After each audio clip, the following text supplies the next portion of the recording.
Bonjour et bienvenue pour cette nouvelle chronique vintage dédiée aujourd'hui au chasseur LX endommagé, fabriqué par Kenner et par Palitoy. Mais avant de commencer cette description, je vous invite à vous abonner à ma chaîne YouTube en cliquant sur le bouton juste ici, ce qui me permettra à l'avenir de vous apporter de nouvelles informations sur cette gamme de jouets vintage. Donc, une fois de plus, des deux côtés de l'Atlantique, les chasseurs sont différents. Le vaisseau Palitoy est sans son et lumière, le vaisseau américain, comme la version de 1978, comporte le système électronique son et lumière. Mais au Royaume-Uni, il y avait deux chasseurs X et c'est ce que nous allons découvrir maintenant. Distribué à partir de 1982, chaque emballage possède une présentation quasi identique entre les deux rives de l'Atlantique, avec quelques détails graphiques variants pour le modèle Palitoy, comme la disparition du bouton à l'arrière qui actionne le circuit électrique et la LED à l'avant du vaisseau. Les deux coffrets illustrent sur chaque côté de l'emballage les fonctions et accessoires qui accompagnent le chasseur emblématique de la flotte rebelle, avec l'annonce d'un jeu concours sur la boîte Palitoy à l'effigie du chasseur de primes Boba Fett. En l'échange de quelques noms de figurines, vous pouviez récupérer gratuitement de nouvelles figurines ou des accessoires. Quant à la version Kenner, celle-ci illustre le système électronique son et lumière vendu avec le jouet et sur les côtés, on remarque les explications supplémentaires afin d'utiliser l'ensemble des fonctions du vaisseau.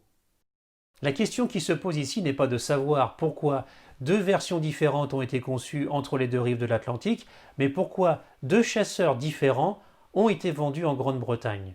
En 1982, date à laquelle les premiers chasseurs X endommagés sont sortis sur le marché, le modèle blanc conçu par Palitoy est toujours le standard.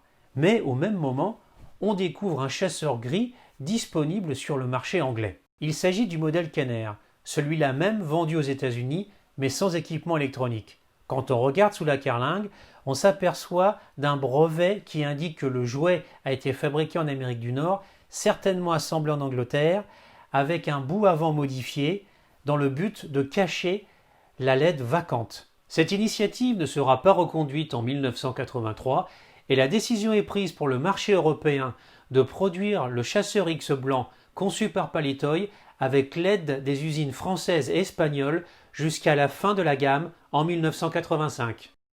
Cet hybride Kenner Palitoy fut vendu avec les mêmes accessoires et emballages que la version blanche fabriquée en Angleterre. Il est donc possible de retrouver parfois des vaisseaux avec le jeu d'autocollant complet posé dessus, comme indiqué sur la notice, alors que celui-ci n'a pas besoin de l'autocollant du réacteur arrière dédié à la version de base fabriquée par Palitoy. On remarque que le jeu d'autocollant qui décore le vaisseau fourni par Palitoy est de couleur plus vive avec un orange clair qui remplace la couleur rouge imprimée par Kenner.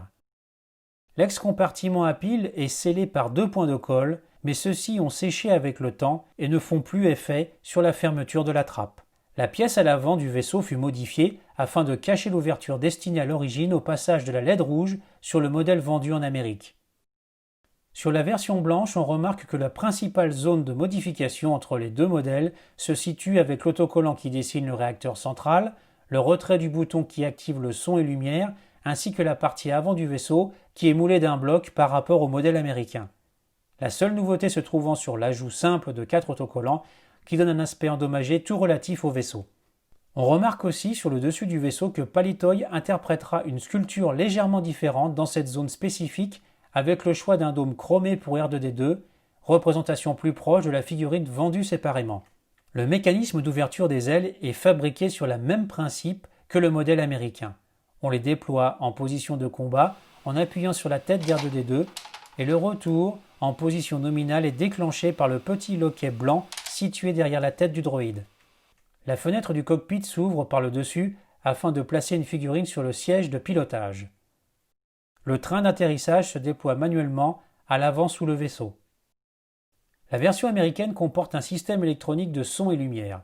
De couleur grise, celui-ci est équipé de tuyères noircies avec un cockpit fumé et 4 autocollants à l'aspect endommagé se placent sur le dessus des ailes supérieures, le dessus et le côté droit de la carlingue.